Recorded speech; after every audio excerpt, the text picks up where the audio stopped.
Hi and welcome to the Homeopathy Health Show. I'm Atiq Ahmed Bhatti, a fourth generation homeopath with over 25 years of professional experience and practice in this field of healing. The Homeopathy Health Show is the online voice of homeopathy around the world, promoting and raising awareness of this truly unique system of healing, which is suitable for all ages, young and old. Every week I invite guests from the world of homeopathy to come and share their experiences, their work, offer insights, and essentially talk all things homeopathy. Why not visit www.liketreatslike.co.uk and click on the radio and podcast button to listen to the latest episodes. So let's begin today's show here on UK Health Radio, the world's #1 talk health radio. Hi everyone, I do hope you're well and that you've had a pleasant week. Now, I'm delighted to welcome my returning guest, Colin Griffith, to the Homeopathy Health Show, and such a delight that is indeed. Colin, welcome back to the Homeopathy Health Show with open arms and a very warm virtual hug. Oh, thank you. And the same back to everyone. Thank you. Now, last time you were on the show, you spoke on the rhythm of patience and that homeopathy is about composing people. Now, I must say, that actually struck a chord with me, no pun intended. And, it's something that stayed with me about how one can observe patients and the rhythm that patients have and, composing patients through remedies and getting them back to a beautiful harmony or a beautiful symphony or the state that they were intended to be at. But we also spoke about your upcoming book, which wasn't released at that time, and that was Volume 3 of the new Materia Medica, and the exciting new remedies that were going to be presented, which are very applicable for our current times. Well, for the listeners, I'm delighted to say, and very pleased, that the book is out. It's the new Materia Medica Volume 3, published by Watkins Publishing, and is available to purchase at all good bookstores. Colin, congratulations on the release of Volume 3, and thank you so very much, actually, for gifting me a copy. I am in the process of reading it, believe me, and I'm actually really fascinated by the depth of analysis in the provings of those 36 remedies presented in this volume. Right. In the first 2 volumes of the book, of the new Materia Medica, Volume 1 and 2, there were 72 remedies that you introduced us to. And this time around, you've added an amazing 36 additional remedies, which include remedies such as Blackbird Song, Ferrum Magneticum, Rainwater, and Taconite. And I must say, I don't know what the reason is. I'm sure you will know that the remedy that really struck me as I was looking through the contents was Rainwater. And that's the first page that I actually went to, and I read through it. And even now, as I speak to you, there seems to be some sort of attraction. And I genuinely mean this. There's 36 remedies there. But Rainwater, I seem to be drawn to that for some reason, which is quite interesting. Yes, indeed. But what's fascinating is that there is a very strong link, especially in this volume, and you write about it, that between homeopathy and astrology. So please do share that transition, because it's been 10 years now, and since the previous volume, Volume 2, and a decade, and that's quite an extensive period of time. But so much has happened, and probably so much has changed. So do share where you feel homeopathy is as far as that link to astrology in today's current age. Oh, I think it's at the bus stop, waiting to get on board. I think that astrology... it's not for everybody. Absolutely. In fact, I saw a homeopath today who said, I can't be bothered with astrology. Fine. But for people who feel the need for extra supportive help that will feed intuitively into prescribing, I think astrology is just one perhaps of many different ways that we can do it. And in order to answer your question, I think I need to go back to, it must be about 12 years ago, when I felt my nose was being rubbed in astrology, which was something that I didn't really expect or didn't actually really want, because well, I can tell you, I'm a Taurus, and Taurus people tend to be quite skeptical. And so my idea of astrology in those days was very much Sunday magazine stuff. And I simply couldn't have cared less. And I still don't about that sort of predictive stuff. However, I was introduced to various esoteric ideas that belong to astrology, which struck me as being extremely pertinent to homeopathy. The first one was a book called Kabbalistic Astrology. And it was basically a discussion, not even a discussion. I suppose it was a list of the dates of people's north and south nodes of the moon. Now, most people don't even know to ask an astrologer what on earth the north and south node of the moon actually is. But it intrigued me, first of all, because I am intrigued by the moon as a repertorizable and symptomatic feature in a patient's life. Not in every patient, but in many patients, the moon does have a considerable effect.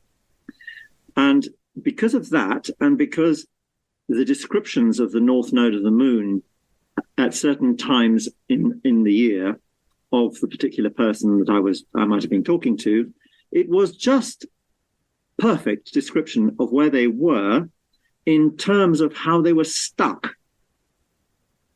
That was the key for me.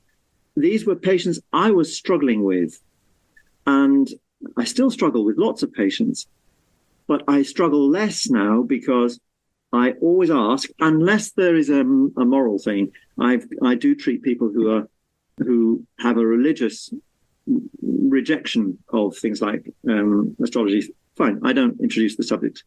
But for everybody else, I ask permission to know what their birth dates and birth times and birthplaces are, and I explain why. And I don't think I've had a single rejection yet, except upon philosophically, religious grounds.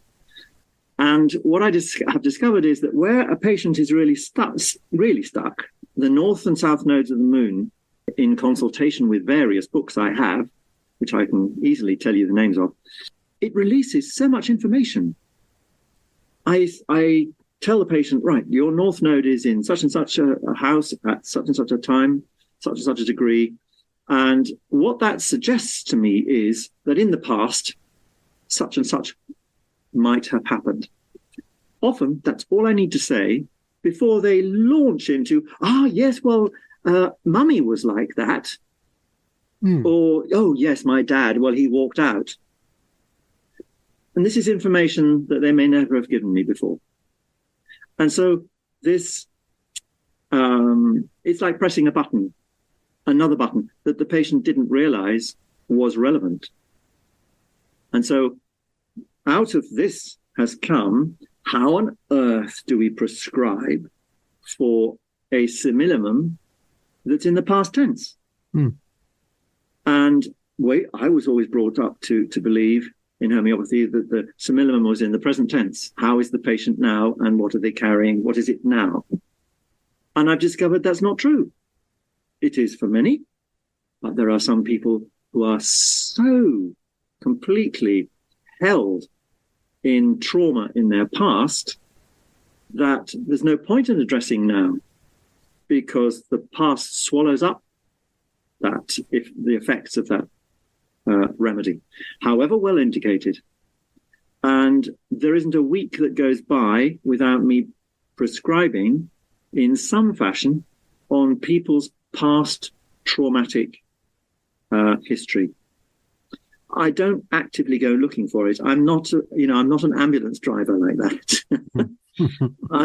I'm simply intrigued by, why don't the remedies that are so well indicated, why don't they do what I've always been taught they should do? And I find that if I put that to one side, if I park that for the moment, and I operate on the level of the past tense, I'm bringing I'm bringing the energy of the trauma into today so it can be resolved. The link with astrology here is very much into being able to tap into those things that perhaps we're not able to do at the moment presently in circumstances. You've quite rightly said that we all have patients where sometimes they just don't respond, and you may even give a miasmatic remedy, but still that blockage is there and there's no moving forward. You can try intercurrent remedies, you can try everything. And this seems to be the key, doesn't it, here, very much? Very much so. Very, very much so. Yeah. And the first book, one of the 36 remedies in the first book was thymus gland. And thymus gland has become an absolute staple of my practice, and also of the rest of the people who make up the meditative proving group. We all use this thymus gland remedy in its various forms in order to reach back into the past. I must say, my personal experience, Colin, is that thymus gland is an absolutely incredibly powerful and deep-acting remedy. I use it at least once a week minimum. I'm talking the bare minimum. Sometimes it's 3 or 4 times a week. Yeah. And I found that it resolves a great many emotional, let's say, emotional disturbances or imbalances. Yes. And it's one of my personal remedies that I go to for anyone presenting a mental health condition. And it's such a deep remedy. It's absolutely amazing. I've had patients who literally have been, right at the edge, and they don't know why. And they need something. They just want something to help them come back. And thymus gland is so beautiful, and it just so gently does it. They don't even realize. And yet when you review, they think, do you know what? I'm so much better. I just realized, because I'm not having those attacks, those panic attacks, or that anxiety, or that feeling of doom and gloom. But it's so gentle. It's just amazing, Yes, definitely. Well, one of its keynotes is never been well since an event that has changed the course of my life. It's a simple symptom, but it doesn't appear in any other repertory.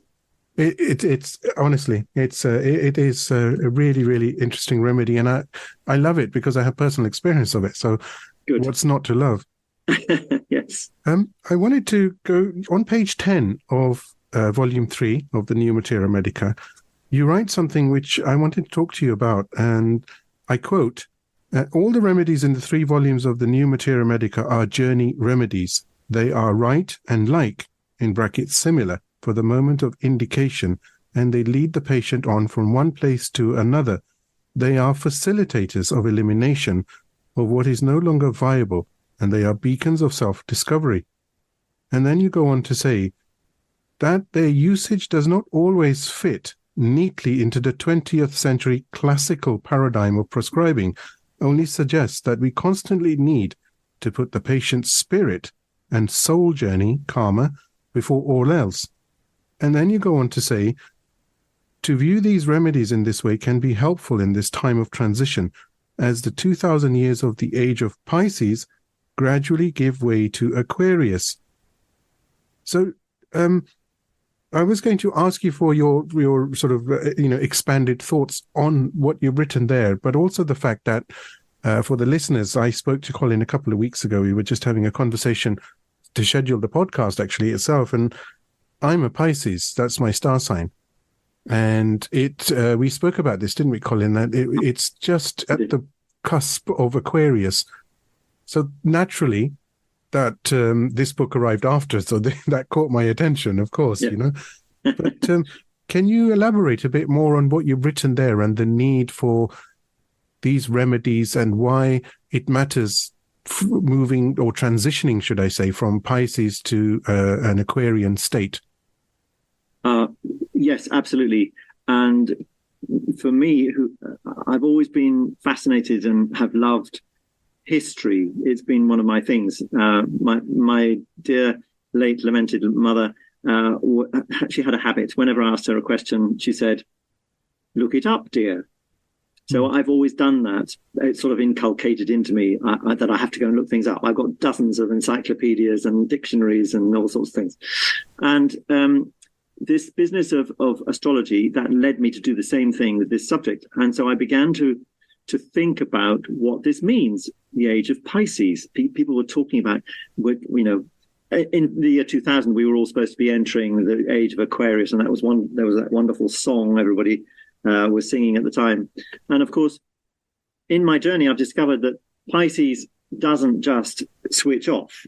There's been a whole run-up from Pisces into Aquarius. And some people will say, the transition will last something in the region of 360 years.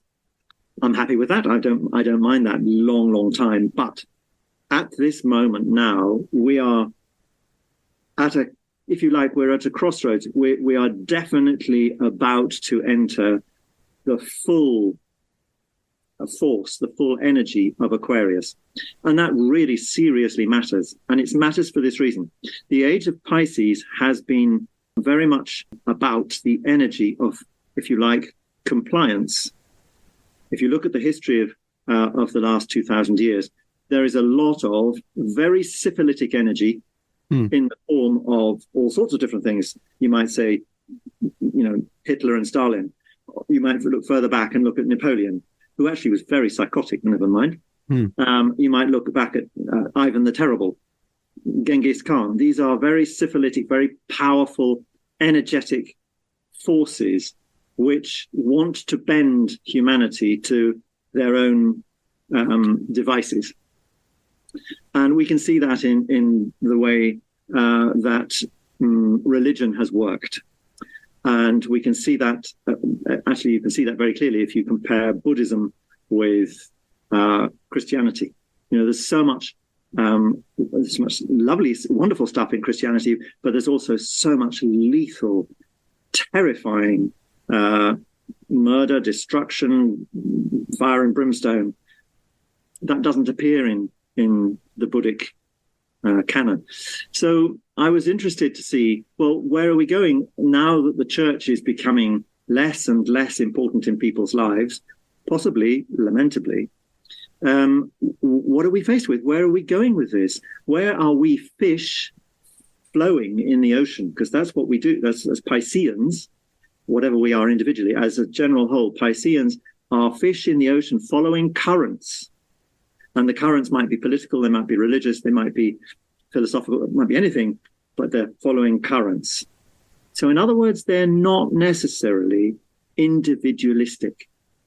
Now, into the age of Aquarius, which is just next door, the ball game is completely different, because Aquarius is about being maverick.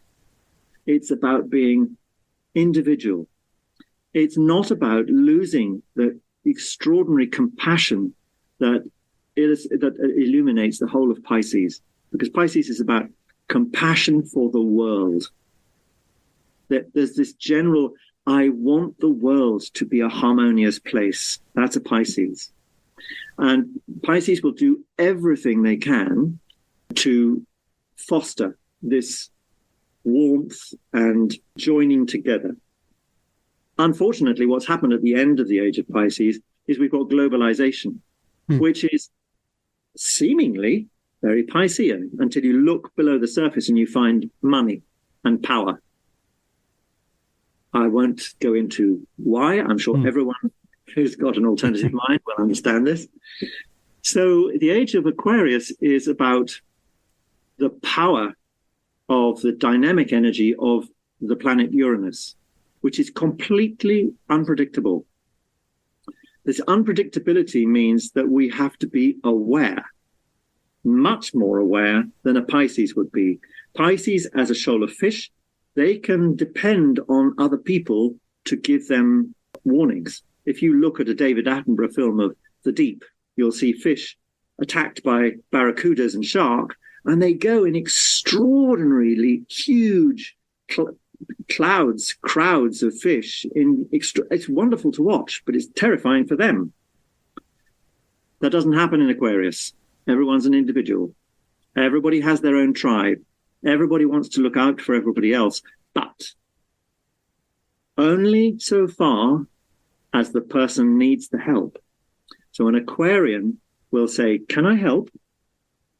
Will give that help until they see, I've done what I can, now I'm leaving. So in other words, the Aquarian is someone who wants to help, wants to make harmony, wants to keep everything equal and beneficial for all, but they don't necessarily want to hang about and watch everything happening. They don't want necessarily to be inside the tent. They're quite happy to walk outside the tent and let everybody else have a party. And the last 3 years have taught us what separation means. It's teaching us about the schism between people. And this schism between people, are you going to stay in the tent? Are you going to do what everybody else is doing? Or are you happy to go outside the tent and do your own thing? This is Aquarian. And it's right in front of us. And it's doing something very interesting. Or it has done something very interesting. It has brought up the leprosy miasm. It's brought up the leprosy miasm because leprosy, the core of leprosy is, I'm not good enough to be amongst other people. I've been shut out. I've been ostracized. I have been shut out of the community. So if that's the case, I must find my own community. And in the community of lepers, you will find poor people and you will find kings. Because once leprosy strikes a person, it doesn't matter who you are out. Yeah, and that's what's happened. A lot of people feel very shut off, very cut out. One of the things that you may well have found in your practice too, how many times people come and talk to us and say, oh, well, they were really good friends, but we've fallen out.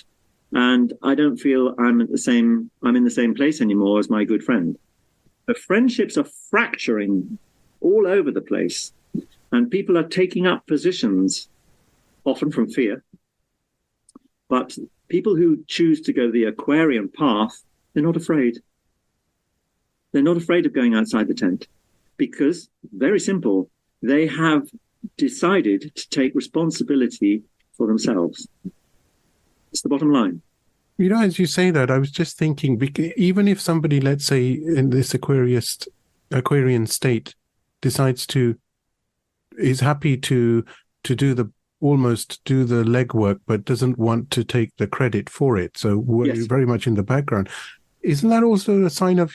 Can you not say that's a sign of humility as well?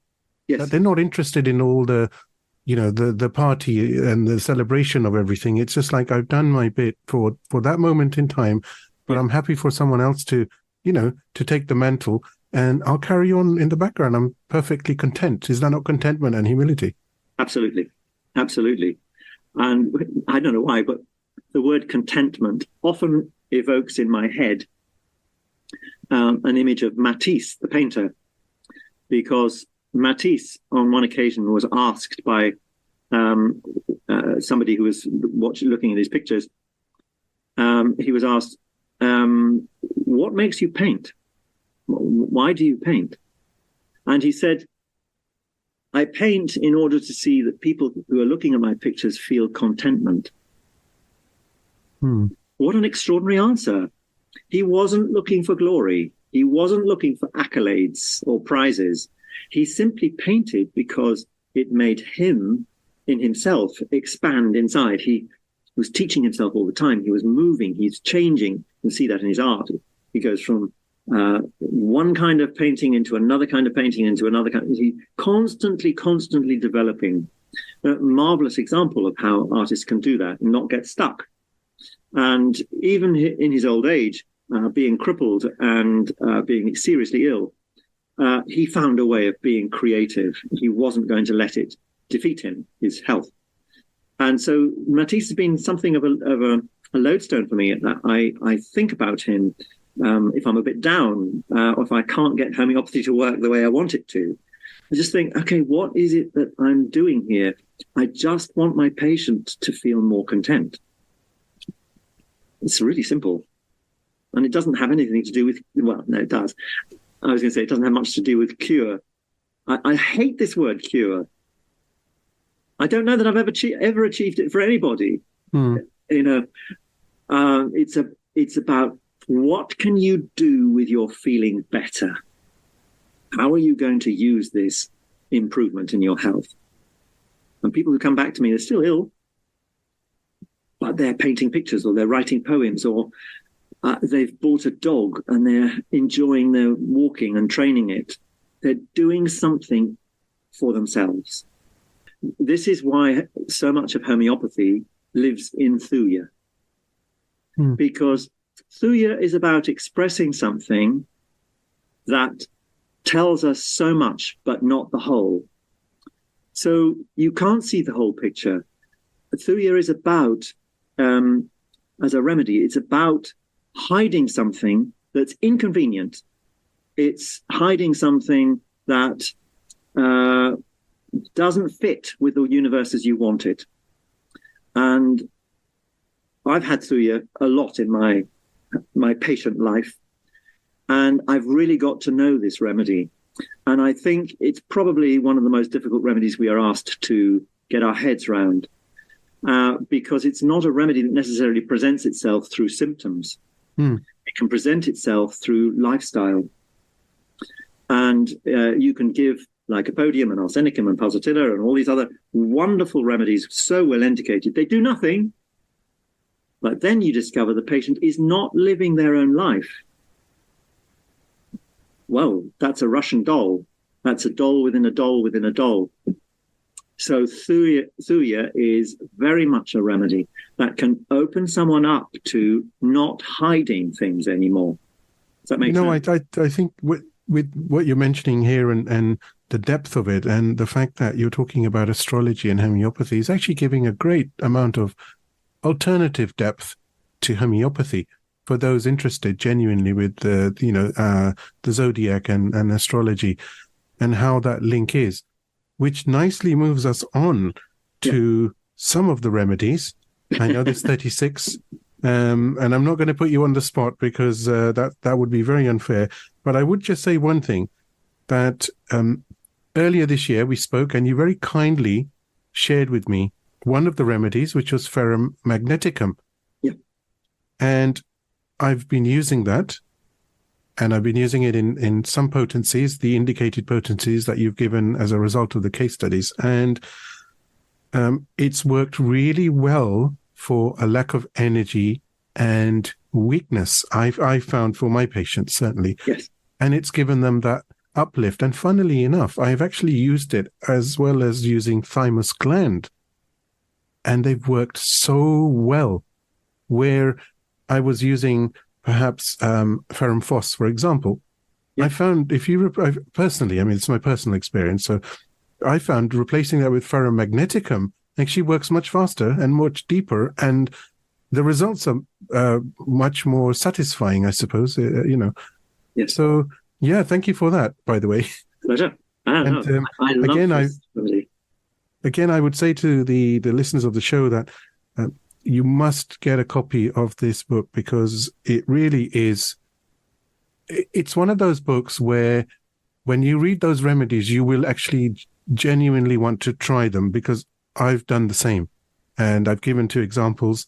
You want to try them because they're very clearly laid out. It's very clearly indicated what those remedies can do. And also the fact that dear Colin Griffith has actually very nicely given some examples and cases. So, straight away you can just start to use those remedies. So let's go through some, shall we? Please do. Out of the 36. Now, I won't go through rainwater because that'll put me on the spot, but because, and I don't want to do that today, but do you want to choose perhaps? I know that you wrote a great deal about phantom quartz and the fact that it's not that well known, or it was almost forgotten for a period of time. But then you mentioned leprosy as well, and then something very fascinating was Blackbird Song. But I'll let you go through, perhaps introduce a remedy that you particularly are very fond of. You've mentioned Blackbird Song, and that's really nice for me, because it's not a remedy that I had any choice in. I was very happy to go along with this remedy as part of the group meditation. I had no idea what it was when we were meditating on it.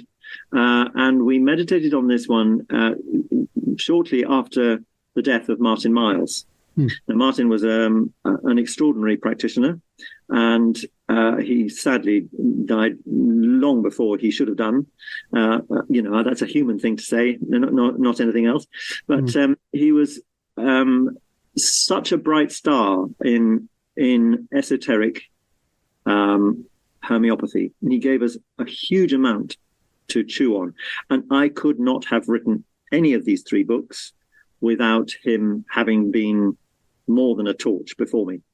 So Blackbird Song, it arose because our homeopath, Janice McAuliffe, he and I set up a seminar, a week's seminar in a place in Sussex. At that time, Martin was very, very seriously ill, and it wasn't certain that he could actually do any teaching, but he was determined to be there. And on the first morning of this week, he was woken up by this blackbird. And he felt so invested with the energy of this bird's song that he hurried along to Janice and said, Janice, this is the most extraordinary thing. We have to make a remedy of this sound. So, of course, Janice was very intrigued. It's not the first remedy that we've made from sounds. The first one was dolphin sonar. But Blackbird Song it was a particular blackbird that sang on his windowsill. And it did it every morning he was there.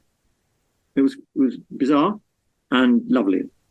So they recorded the sound in clear quartz crystals, because clear quartz can absorb energy and hold energy.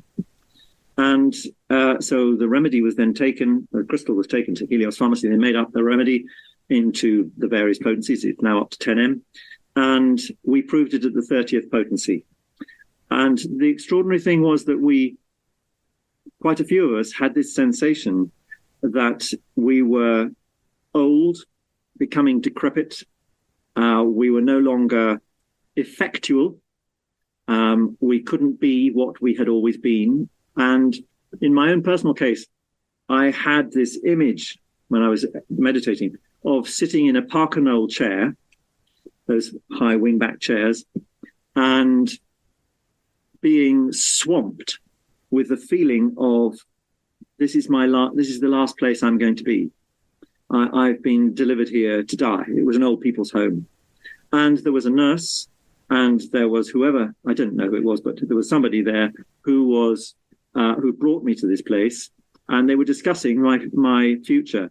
Not that it sounded as though it was going to be very long. And I wanted to say something. I wanted to speak. I wanted to tell them, you can't do this.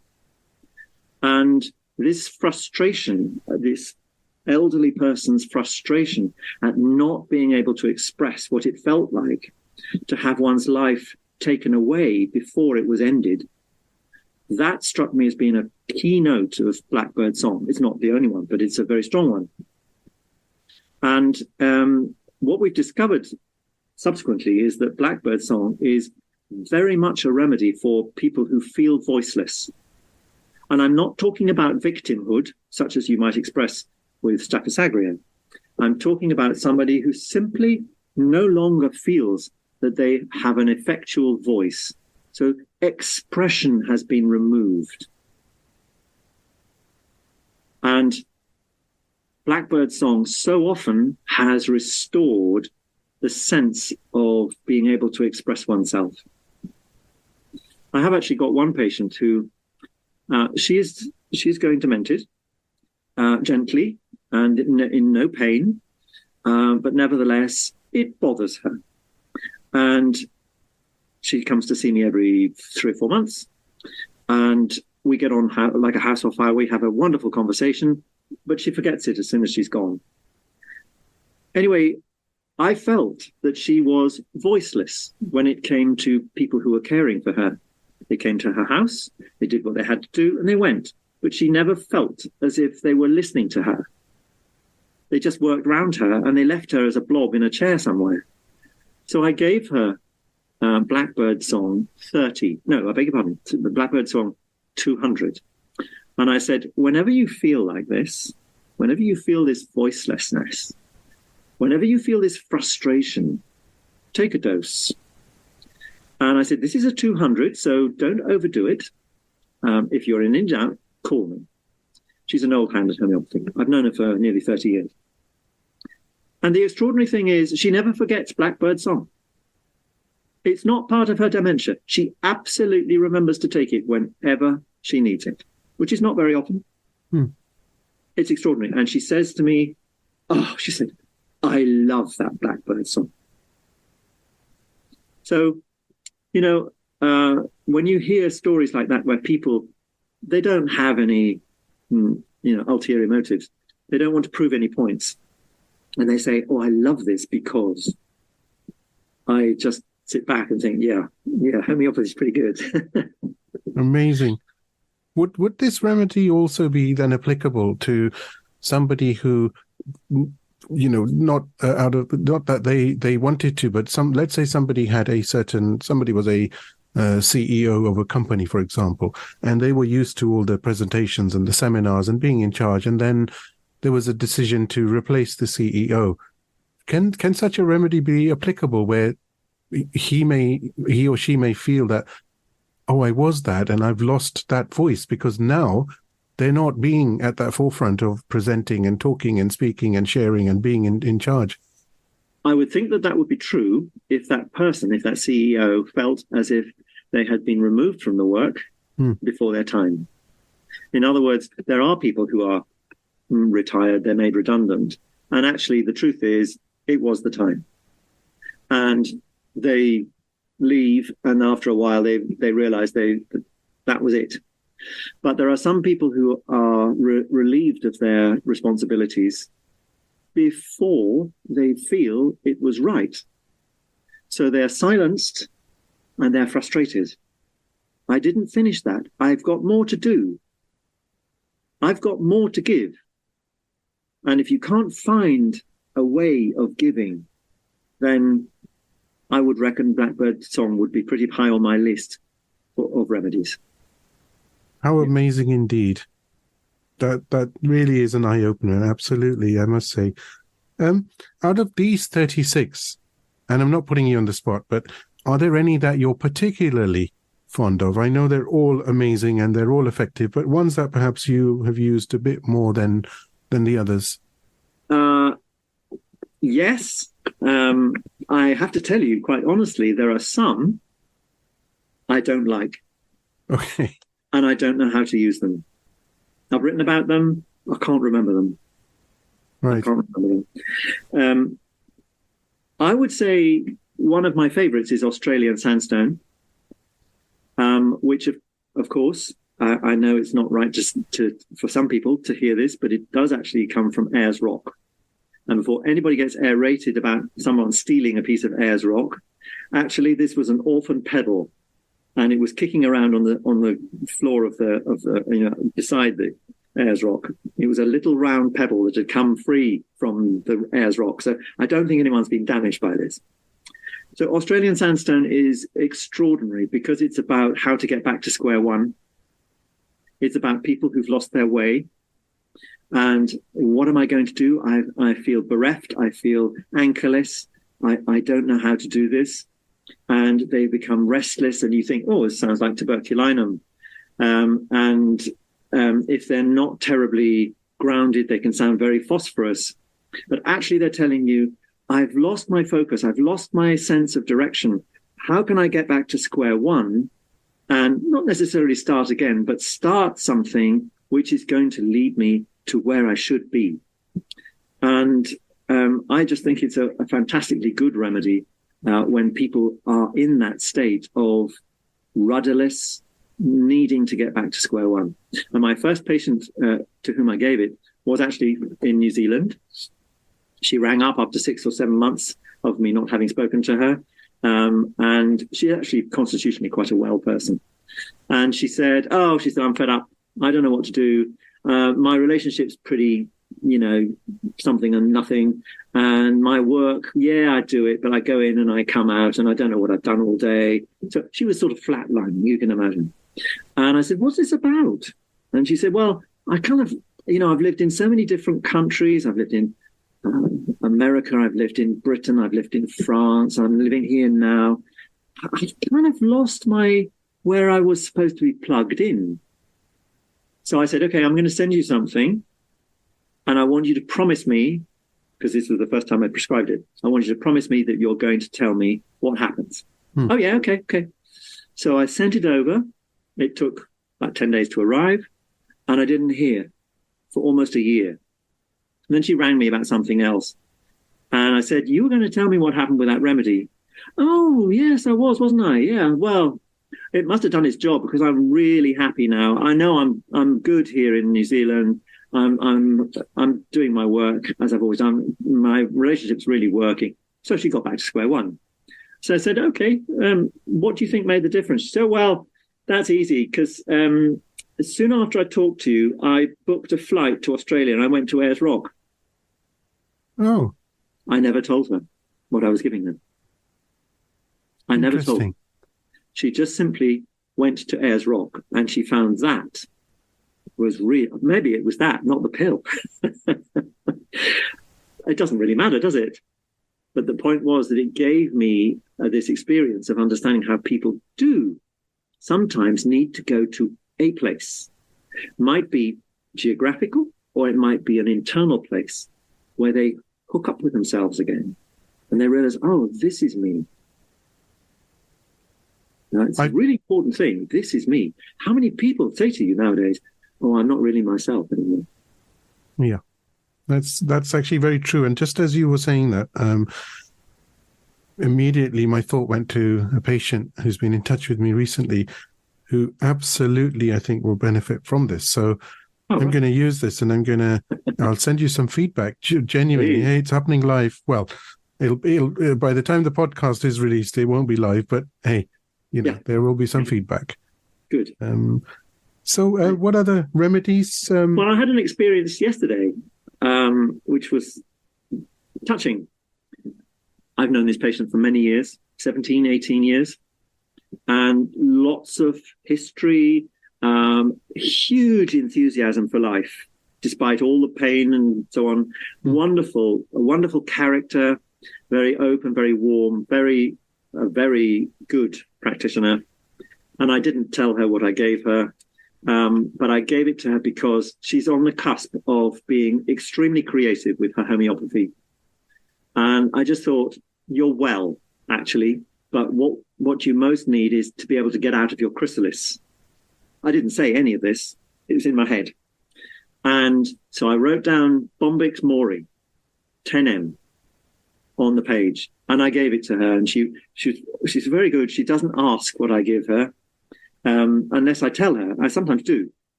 And when she came back yesterday, she said, oh, that was the most beautiful remedy I've ever had in all this time. It was amazing. And I just wanted to tell me, well, what did it do? What did it do? And I was being impatient because Bombyx Mori is the silkworm. And she said to me, it was such a lovely remedy. It went down like silk. Oh. Wow. Now that's amazing. And so I said, oh, that doesn't surprise me. Oh, why? And I said, well, I gave you Bombyx Mori. And she said, what's that? And I said, it's silkworm. And it was very strange. She hardly noticed the connection between what she'd said and the name of the remedy. Well, she did notice. But I was very delighted that we'd had that tie-up, that verbal language tie-up, because I know the remedy's gone home. It's coming from the patient. I don't have to search for anything. And indeed, she now says to me, she's got a huge practice and it's changing her life. And she's getting the kind of patients that she knows how to deal with. I mean, I'm not going to quarrel with that. That's great.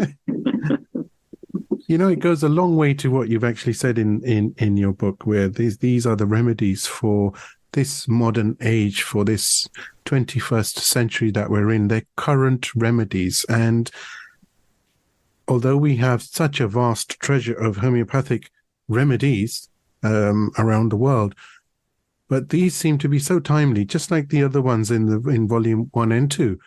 And I think it's going to be quite an interesting journey for practitioners around the world who utilize these remedies. And I do hope that they would somehow manage to feed back, the success of using these remedies. That would In be fact, good. maybe you should have a specific website, a feedback website. I think that would go well. That's a very Aquarian thing for you to say. Oh, is it? Okay. Yeah, because Aquarius is ruled by Uranus, and Uranus is the planet of electricity. Uranus rules electrical, technological things. Right. Which is why we're heading into this age with so much technology. We're talking about AI, aren't we? Artificial intelligence. This is so Uranian. And so to have a website where everyone can post their experiences of remedies, wow, that's really Aquarian. Well, I take that as a compliment, I think. Good. Am I a real proving? Literally, aren't I? Tangible proving. Looks like it, yes. You need to potentize me in a 30C and see what happens. That might be interesting, yes. Oh my God, Colin, it's... sorry, yes? No, I was going to say, apart from those, the other remedies that I would ask people to take very seriously are those that we are using to help lift some of the damage of the last 3.5 years. It's really important. If people are interested in that particular subject alone, if they were to read up on shungite, which is carbon C60, they would read up on shungite and see the related remedies to shungite, then they are on their way to making quite a change with a lot of damaged energy in people from all that we've been through. What also caught my attention was silicon, which is not silicia or silica, and it's quite an interesting take on that remedy indeed, and where it actually fits in. Yes. Works at a very much higher level. Silica generally is a mineral, of course, but very physical, generally used for physicals. And here we've gone straight in. You've gone, should I say, straight into the higher levels and the mind and emotions. So that's also quite a fascinating remedy that people can, should I say, homeopaths can benefit from. Yeah. And the strange thing about silicon is if you hold a piece of silicon in your hand, very often people's reaction is, oh, it's horrible. It's shiny, it's black, and it's very strangely and weirdly light for what it looks like.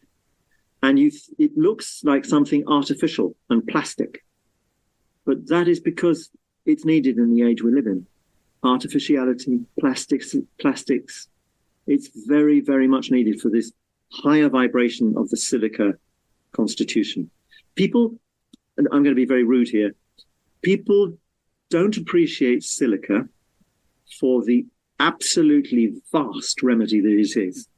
We think about calc-carb, we think about sulfur, we even think about phosphorus as being huge remedies, but we don't put silica in the same bracket, and we should, because actually they form a cross.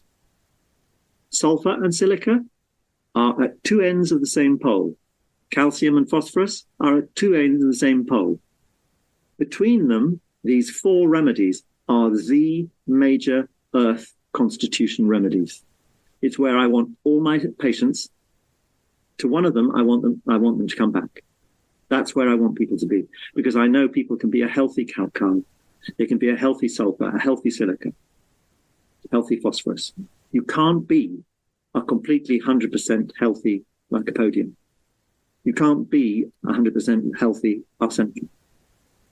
There's always an aspect of other remedies which is not quite in balance. We pretend it is. Oh, he's a typical lycopodium, of course. No, he's not. He's a typical, say, calc-carb with an overlay of lycopodium, because he still has fermentation in his gut. That is very, very interesting. To find a place where they feel safe within themselves. It's not enough to say, oh, he's a typical phosphorus. He's a typical arsenicum. He's a typical nux vomica. I hate this. It's like, what's the right remedy? I hate that too, because the right remedy might not be right at all, except in a particular circumstance. So that's why I would love to think that people can open their minds out to all sorts of possibilities of seeing homeopathy in a broader context, broader horizon. I think if I'm right, my analysis or observation is that the way that you're thinking and the way that you treat your patients is very fluid. It's very adaptable. It's Absolutely. very bendable, for want of a better word. It goes along a path. You can't say this is the remedy or these are the, but it's a journey, right? Healing is a journey anyhow. So, yes. But it's having that wisdom to be able to say, do you know what? We need to change the remedy now rather than let's wait, or we need to change the remedies, or we need to give more than one remedy, maybe two, maybe three, whatever it is, and go along that path, as the patient shifts.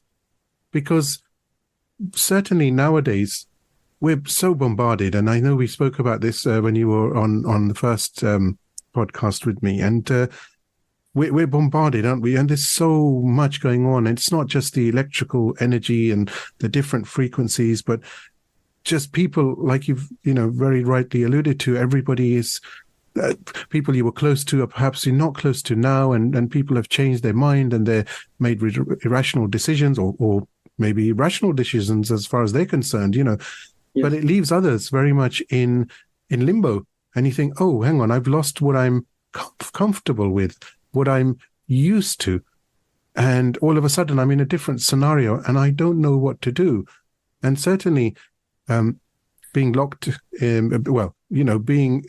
having to spend time with loved ones for several months at a time, where you're not really able to do much because of fear as well, of getting sick and everything else. That also has created such a big dilemma for people, that they're not now feeling that comfortable going out socializing and talking to people. It's almost made them, it's not a lack of confidence, it's just made them very sensitive, I suppose, hypersensitive of their new surroundings when we've grown up with them. But it's amazing what a short period of time in a different environment can do to you. Yes. But it's also been messing with our minds. The misinformation that we're often accused of peddling, the misinformation is actually very much from the other side.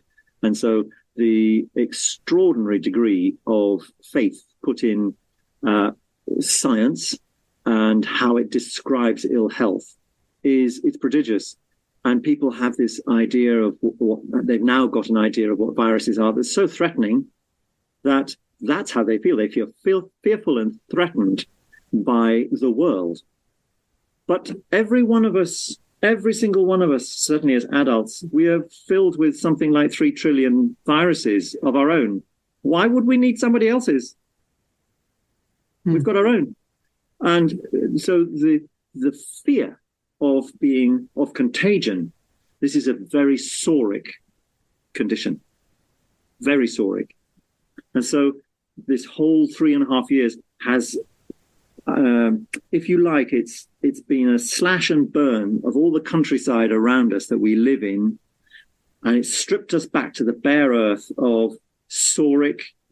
My body's not good enough to withstand this invasive energy of viruses and bacteria. And we bought it, hook, line and sinker. And it is tragic because it's leading people to do and think and feel all sorts of ways they absolutely don't have to. I do think that there are many more people who actually aren't afraid, but we don't hear about them because all of that's in some way concealed by societal influences. I meet lots of people who are saying, God, well, weren't we stupid doing that? And I don't think it's stupid. I think it's just fear. It's about fear. And we have to lose our fear that we are such fallible creations. We're provided with an immune system that works. However hard you try messing it up through childhood and other things. But this is such an important point. People should be learning. They should be learning about, well, what really is a virus? Don't they know it's actually dead material? Doesn't do anything on its own. Has to be activated. That we're familiar with all sorts of viruses from heaven knows how long ago. So actually, our health perspective has to change. We have to open out our closed minds. And instead of being fearful, it's like, okay, what is actually happening? And if anybody actually is interested, I always refer them to studying the life of Antoine Béchamp, who, of course, is such a famous figure at the time of Louis Pasteur, and from whom Louis Pasteur stole his ideas and changed them to the point where we now are completely submerged in this whole business of germ theory. And it's too long a story to go into, but it's very important because it gives us a fiction to live by. The truth of our own immune systems being perfectly valid, that's not given enough credence.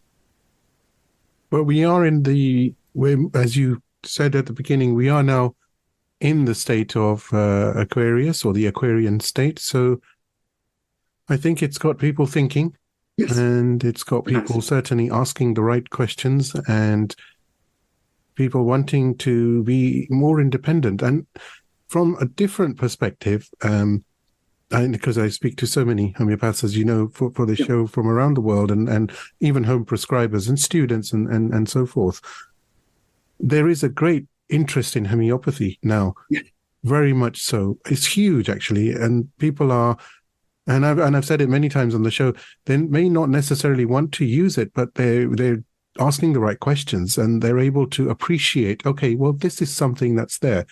And that is itself is really interesting, because before it was no. Now it's like, do you know what? Actually, I think, let me ask you those questions. Can you just teach me a bit? And then they're comfortable with that, or should I say content, that they know what it is, and they're not dismissive. And I think that's like this with other modalities as well. And I think that's a good thing to be, a good place to be in. It's become a paving stone on the road we can walk. Absolutely.